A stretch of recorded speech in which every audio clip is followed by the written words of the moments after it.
Antes de la pausa le recordaba yo que lamentablemente la muerte de 7 cadetes, de 7 elementos de la Sedena, que murieron en Ensenada en una novatada, llevó al Ejecutivo a tomar una decisión, buscar erradicar este tipo de prácticas que se han venido realizando por muchos años y no es exclusivo del Ejército Mexicano o de las corporaciones. Nos ha tocado ver ejemplos en Sinaloa, en Sonora, en Chihuahua, en Michoacán, en otros estados donde pues el uso hasta de gas lacrimógeno en los mismos elementos o cadetes pues son parte de la formación tan lamentable que puede generar además estragos o algunas dificultades también pues a la salud. Y para hablar de este tema, yo le agradezco mucho, le adelantaba la oportunidad de platicar con Víctor Hernández, maestro en Inteligencia y Seguridad Internacional del King's College London. Primero te saludo, Víctor, me da mucho gusto platicar contigo esta tarde, de Gracias verdad. por la invitación, Michelle. Y además de tu experiencia, obviamente, en temas de seguridad, además de tu experiencia en organizaciones donde se vela por la seguridad y abonar, obviamente, hasta mejores estrategias, te tocó a ti en una parte de tu vida, además, vivir estas situaciones y es lo que te lleva, obviamente, a tener voz completa para hablar de por qué es importante erradicar estas prácticas dentro de nuestras corporaciones. Es correcto, hace 10 años fui cadete del Heroico Colegio Militar, estaba yo encuadrado en la 6ª Compañía de Infantería en aquel lejano 2014 y en efecto fui testigo y víctima de primera mano de estas prácticas que hay de ritos iniciáticos en nombre de la hombría, de prepararse para ser soldado, lo que en ciencia política se conoce como las masculinidades militarizadas. En ese sentido, soy uno de los miles de supervivientes de estas prácticas de tortura porque no hay un solo soldado, marino, elemento de la Fuerza Aérea que no haya sufrido este tipo de prácticas. Tu servidor está diagnosticado con estrés postraumático después de la vivencia de estos fenómenos.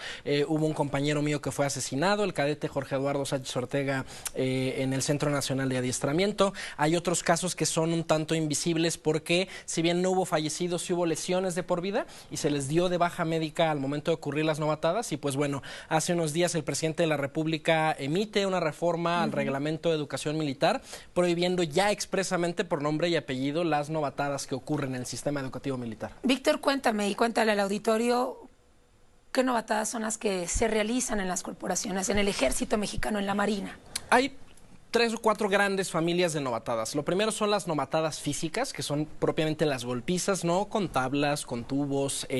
Hay una que te golpean en los pies hasta dejarlos negros, que le llaman herrar al potro, porque el potro es el nombre despectivo que se le da al cadete de primer año. Hay violencia económica, que se le conoce como la sangrada, que básicamente son prácticas de extorsión.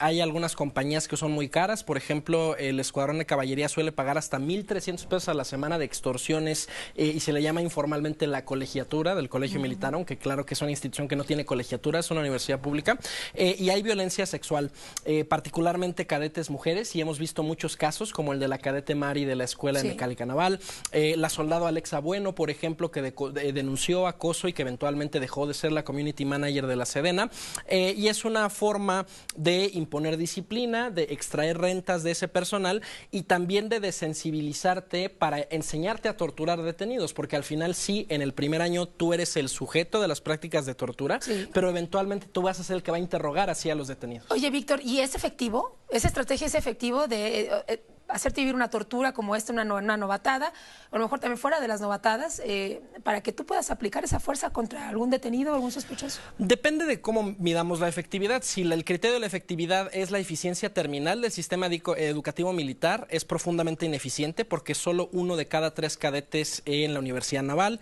y en la Universidad del Ejército y Fuerza Aérea se gradúan. Y en ese sentido estamos gastando millones de pesos en cadetes que no se van a graduar, que van a salir traumatizados con cicatrices emocionales profundas al regresar a la sociedad, y de igual manera los oficiales que se gradúan van a cargar con esta cicatriz emocional. Si nos vamos a la efectividad de la tortura, el manual de interrogatorio de la CIA ya desde hace muchos años ha proscrito la práctica de la tortura, precisamente porque una persona, si tú la lastimas lo suficiente, va a empezar a inventar información, puede alucinar datos con tal de que le dejes de lastimar. Incluso la CIA, operando en el extranjero sin límites porque no están interrogando ciudadanos, se ha dado cuenta de que que la tortura no sirve.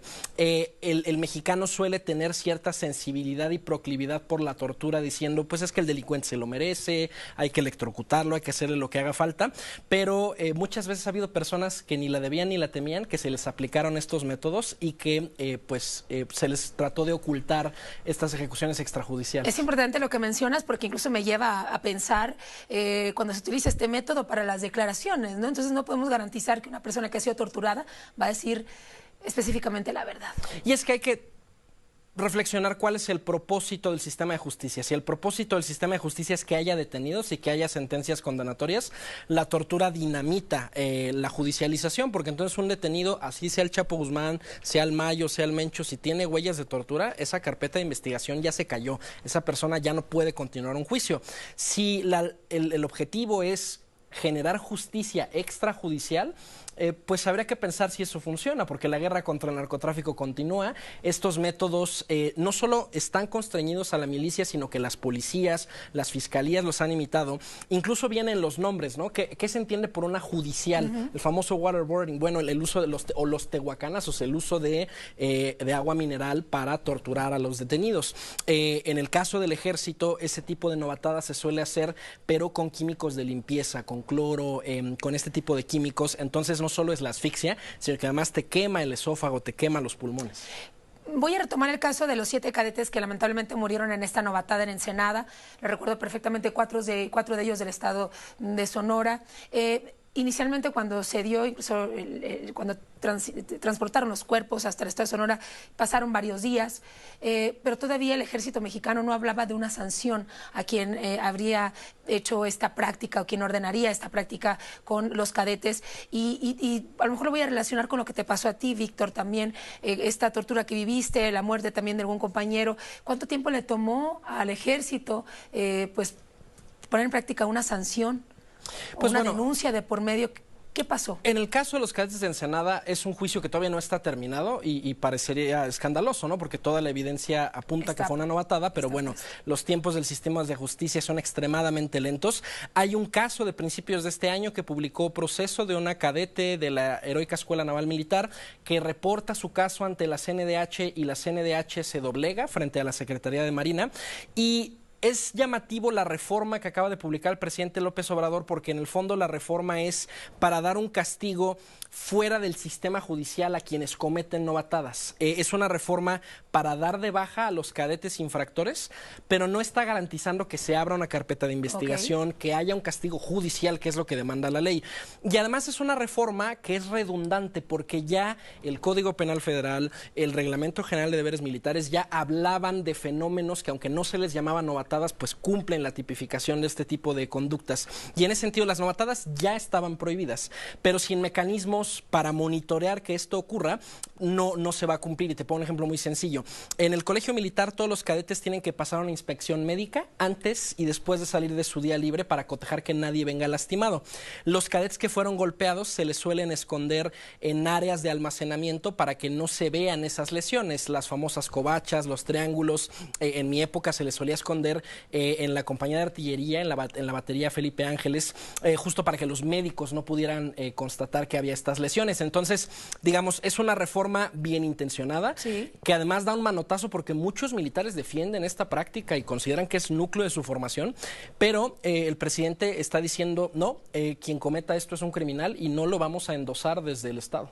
Pues ahí está. Lo importante, como mencionas tú, es que desde arriba, obviamente, se reforme, seguramente se deberá cambiar. Espero salgan algunas voces como la tuya, Víctor, tan importante para decir que se requiere todavía un protocolo más preciso de entrada, separar inmediatamente del cargo, entonces, para que sea juzgado quien haya ordenado la novatada desde nuestro Poder Judicial. Y no es algo que no sepa el ejército. Y te platico un último ejemplo. El día que yo solicité mi baja, parte del proceso es que te hagan una entrevista psicológica para indagar por qué te estás yendo.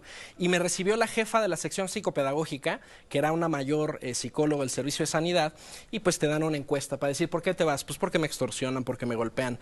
Lo leyó la psicóloga y me dijo, uy, joven, si usted ya sabía que venía, ¿no? Entonces es ese cinismo, ya lo conocen, no es un fenómeno nuevo, pero sí llama la atención que la película Heroico y que la muerte de los cadetes de Ensenada ya preocupó lo suficiente a los generales y al presidente como para impulsar esta reforma. ¿Tú consideras, y para cerrar te agradezco mucho de verdad, Víctor Hernández, esta entrevista, que el ejército va a seguir cubriendo y se presentarán todavía estas novatadas que generarán pues mucho daño a los cadetes? Sí, sin duda, las novatadas no van a cambiar porque no es un tema legislativo, en realidad las novatadas ya estaban prohibidas, es un tema de cultura institucional y de hecho hay muchos no militares que defienden la práctica, es parte de lo necesario para hacerse hombre, para hacerse macho, para aguantar las balaceras. ¿Yo qué les puedo decir? La mayor parte de mi adiestramiento viene de Europa, del Departamento de Defensa, fui asesor del presidente Enrique Peña Nieto, me entreno todos los años en el Pentágono. Para hacer mis labores de seguridad no me sirvió nada de esa tortura, mi conocimiento viene de otros lados y en ese sentido...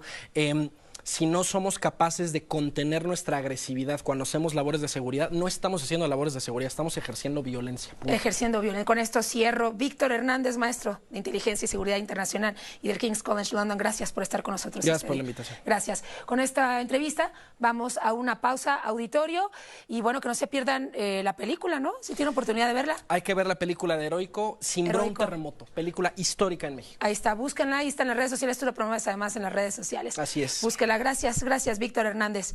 Pues ahí está la reforma que se impulsa, pero como ya lo decía Víctor, pues está prohibida las novatadas desde hace mucho tiempo, pero lamentablemente es parte de la formación de muchas corporaciones.